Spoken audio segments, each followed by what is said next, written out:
سلام تعمني هابلنا خبرات سمعتي تملكتنا تنفرم كما يصنحكم لكم نلومي حزيز وصحنا كاب تግራይ ወሰንቲ ዜናታት ሒዝና ኣለና ሰናይ ዝሕጉስ ዜና ውን ካብ ትግራይ ተሰሚዑ ኣለና ዋኹም ክነብሊና ኣብ ናይ ፈለማይ ዜናና መንግስቲ እንግሊዝ ዘውፅኦ ሓበሬታ ኣሎ ኣብ ኢትዮጵያ ኣብ ትግራይ ኤርትራ ሓዊሱ ኩናት ከይልዓል ብጽዑቕ ወይ ውን ብዓሚቕ ንሰርሕ ኣለና ዝብል ጸብጻብ መንግስቲ እንግሊዝ ሰላም ክዓምቁን ናብ ጎንፂ ዘእቱ ነገር ከይህልውን ምስ መንግስቲ ኢትዮጵያን ሕወሓትን ሕብረት አፍሪካ ነው ወንሰርሕ ለና ዝብል ጸብጻቢው አውጪው ዘሎም ፕሬዚደንት ግዚያው መምሕዳር ትግራይ ጀነራል ታደሰ ወረደ ወን ዝበልዎ ዘረባሎም ምናልባት እዚ ዘረባ ፕሬዚደንት ግዚያው መምሕዳር ትግራይ ጀነራል ታደሰ ወረደ ናብ መሬት ዝወረደ እንትኮይኑውን ትግራይ ናብ ጽቡቕ አንፈት ተቀናዕላ ዘብል ኩነታት ወን ይፍጠር ከም ዘሎ ዝመርአያ ክኸውን ይኽእል ብዛዕባ ሰራዊት ትግራይ ዝተመልከተውን ካልእ ሓድሽ ዜና ሒዝና ኣለና ዓለም ለኸማዕከን ዜና አሶሲየትድ ፕሬስ ውን ጸብጸቦ ዜና ሒዝና ኣለና ክሳብ መወዳእታ ድማ ጻንሕትኩም ሰናትና ፎረም ድሕር ደኣ ኮይኑ ድማ እቲ ዝሕጉስ ዜና ዝበልናኩም ክነስማዓኩም ኢና እዚ ቪድዮ እዚ ላይክ ጌርኩም ጀምሩ ሼር ሰብስክራይብ ብምግባር ውን ቤተሰብ ክትኮኑ ንዕድመኩም ኣነ ሃገር ተክለ ብርሃን ምሳኹም ጻንሕት ክገብረ ሰናይ ምክትታል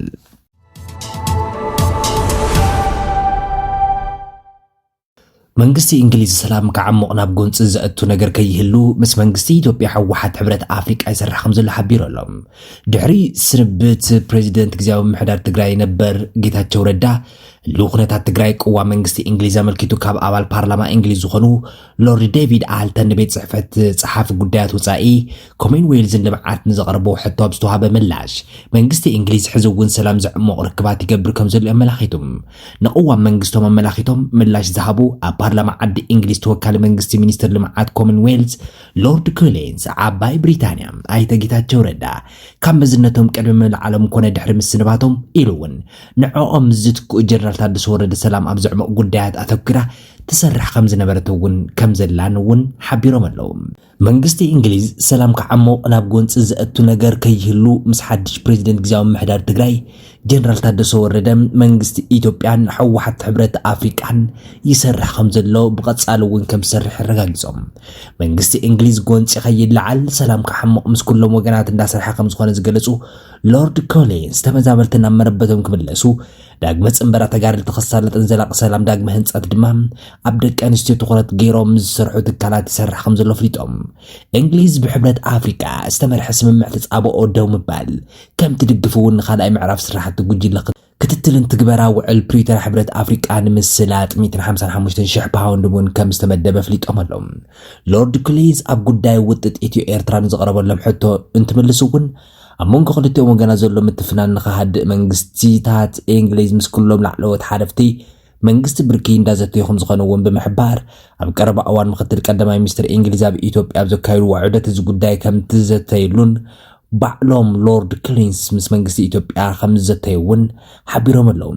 ካብዚ ብተወሳኺ ኣብ ቀረባ መዓልቲ ኣብ ቀይሕ ባሕሪ ቀርኒ አፍሪካ ፍሉይ ልኡኽ ዓባይ ብሪጣንያ ናብ ኣስመራ ብምጋሽ ምስ ሰብ መዚ ኤርትራ ከም ዝላዘበውን ኣመላኺቶም ኣለዉ ኣብዚ ቅነ ድማ ፍሉይ ልኡኽ እንግሊዝ ኣብ ቀይሕ ባሕሪ ቀርኒ አፍሪካ ናብ ኣስመራ ከም ዘብርሑውን ተገሊጹ ኣሎ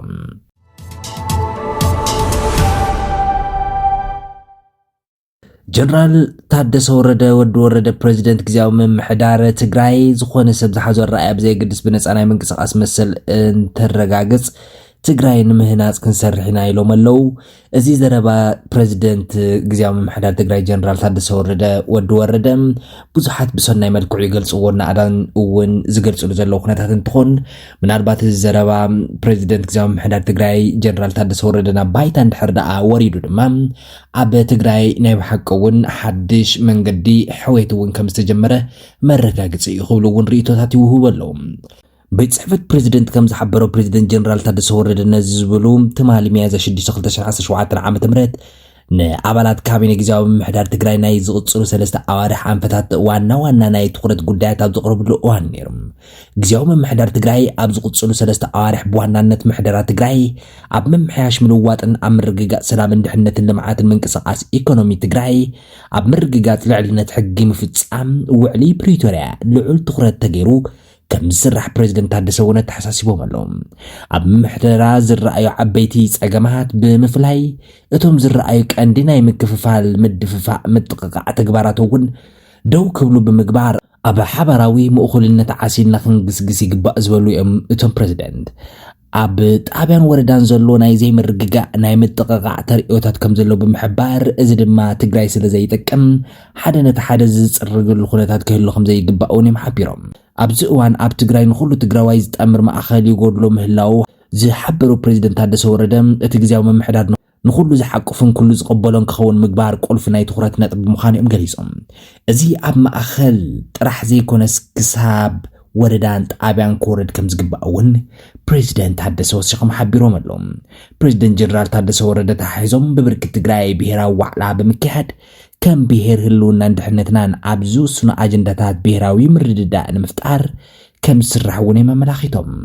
እዞም ህዝባዊ ዋዕላታት ብብርኪ ዞባ ወረዳ ዞባ ንምክያድ ከም ዝተሓዘን ካብቶም መድረኻት ዝርከቡ ሓሳባት ድማ ጣሚርካ ወዲብካ ንናይ ትግራይ ምሕደራ ጸገም መፍትሒ ኣብ ምግባር ክስራሕሉ ከም ዝግባእን ቁልፊ መደብ ናይቲ ዝቕፅል 3 ወርሒ ዕማም ምዃኑ እውን ኣመላኺቶም ኣለዎም መንነት ትግራዋይነት ብኸባቢያውነት ዝንፀባረቕሉ ኩነታት ከም ዘሎ ተገንዚብካ ብፍሉይ ድማ ናይ ውልቀ ሰባት እዩ ከይበልካ ምክንያቱ ሳዕቤኑ ብዕምቆት ብምርድዳእ ንፍታሕ የድሊ ዝበሉ ፕሬዚደንት ጀነራል ታደሰ ትግራዋይነትን ትግራይን ኣብ ዝሓለፉ 30 ወይ እውን ገለ ዓመታት ዝተፈጠረ ከይኮነስ ናይ ዘመናት ዝተሃነፀ ጽኑዕ መሰረት ይውን ኢሎም እዮም ፕሬዚደንት ጀነራል ታደሰ ከም ዝገለጽዎም ኣብ ህዝቢ ዘለዎ ሓቅታት ስጋኣታት ክወፁ ምግባርን ምልላይን ካብዚ ተበጊስካ ድማ ክግበር ዘሎ بملكع بوليسنو مدبن عدالخا الرمات كجبريو نايز علامة دما أب تجراوين نتكفت أرزخ إننا كباباو نتسجم كابسرو بمفتاح حاد نتزبنا نمبرخ مخانون يمتزاريبهم بوليتيكا تجراي أب كل التوال تاج أف زرقة إيو زولتهم بريزيدنت نزي معروي مجبار دمام كم هزبي بيراو عرق مفتسام زاد المخانون يمبريهم بتمساسالي أب مبزحته وردات تجراي زر أنا مريحنة سجم بفولي دم أمررها أب حركة بمسبيت سبون من بعد بزخ العرس محدرة بزرقاجز عقبها من مفتسام بعتب كم سرحوهم بريزيدنت جنرال تادسة ورده تزاريبهم اللهم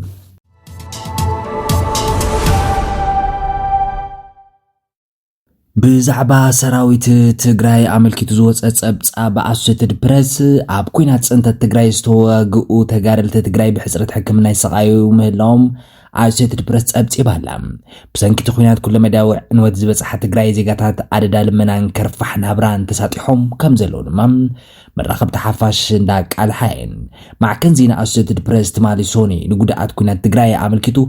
أبزرقحو حبريتها بسنك زقطهم أكلاو مقدأتين زغفقت عناون محبر قطباون سأجماتي كالعو مهلهم أكالي حلهم چاندرا ولد سنبت نستبحل وق تقرالاي زراربم تمع كنزينا بسنكي مقدأتين قد سالي هو تأبز سقعونا تاتكم زلو إزحبر كلم حزب كتما شرن داس الله سبسرح مستنقدو هوتيلي سرح من بارو زقلس أول دربع عن حد عامة تقرالاي چاندرام أو كينات انت تقراي تساتفو بسنك زبصحو مقدأت حزوون أب أكلات زيوز أحد أوينكم زلو إزقلس انتخونا قم بسنكي أب مسارة لمعات عنا تقراي زبصح عنوة كالوت من محدارة وتسقمات تدراريبهم نسون كالوت قدعات بسقوط النهيوتهم أبز سق بركيت عناكم زلو يحبيرهم هذا خابتهم بسنك خوينات مقدعات زبصحهم عشحة تقارل تتقراي زخونا چاندرام كأنسوء كاي أي أخلو بزعبا مسايقون ولادون معباي ققورو بزعبا زقبع حلافنت بحافشة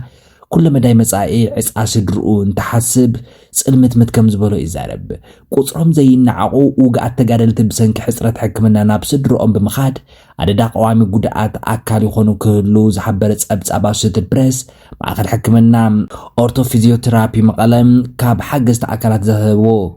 كهبوت أنحنس حكمنا حسرة سلزلو أخل كأرب حكمنا ومسارحتات نخلو مبسح خمزي تخالون أما لخيت اللهم نأكايد سرحة ما أخل حكمنا زغنو آيت برهانة عمز الزرارة مع كنزينا بزحالف 28 عامتات للعلي 280 شح وجنات عقل قلوت كم ذهبان تقلصون يكون مبر عبزي 3 عامتات رح جنام بسنكي اتخوينات للعلي سوسان حموشتن شح وجنات قلقالود كم ذهبان بمنز صار كوينات انت تزسعبو عنوات كبير بمخانوم حزبون عالم لخاو حقستي عكالات نتتكال كدقفو ونسأوي عملهم عبتقراي بسنك زقات اما كوينات انت تبقى ما ايتاش حد زغط صارو تقارو انتموتم بليونات على داس سددن عدد سدة المزبال النسوز ولدو سنة لبناوي حاسيا دما معليا زي بلو إزبلو ጸብጻባት ወናሰት ድረስ ኣብ ትግራይ ብዛዕባ ዘሎ ሰብኣዊ ቅልውላው መልኪቱ እውን ንኮሚሽነር ኣመራርሓ ስጋኣት ሓደጋ ትግራይ ዶክተር ገብረሂወት ገብረ እግዚአብሔር እውን ሓቲትዎም እዩ ንሶም እንትምልሱ ኣብ ትግራይ ብሰንኪ ኩናት ዘስዕቦ ጸገማትን ብፍላይ ካብ መረበቶም ዝተመዛበሉ ወገናት ኣብ ኣዝዩ ክፉእ ኩነታት ምህላዎም እዮም ኣፍሊጦም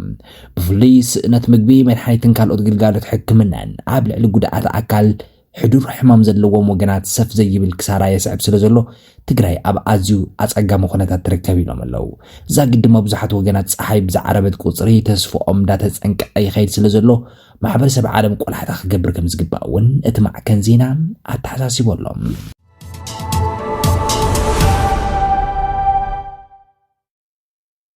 أمود داتا تي زحجوس زينا وسنة لعلواي بيت فرد تجري لعلواي بيت فردي تجراي ناي 17 ورح وظف مهيا ممران كخفل وسينولم اب قد وظف مهيا ممران كراي صنح لعلواي بيت فرد خلل تجراي كركر كساسي مالتون محبر ممران تجراي تخصص بيرو تمرتي بيرو فاينانس غزياو ممحدار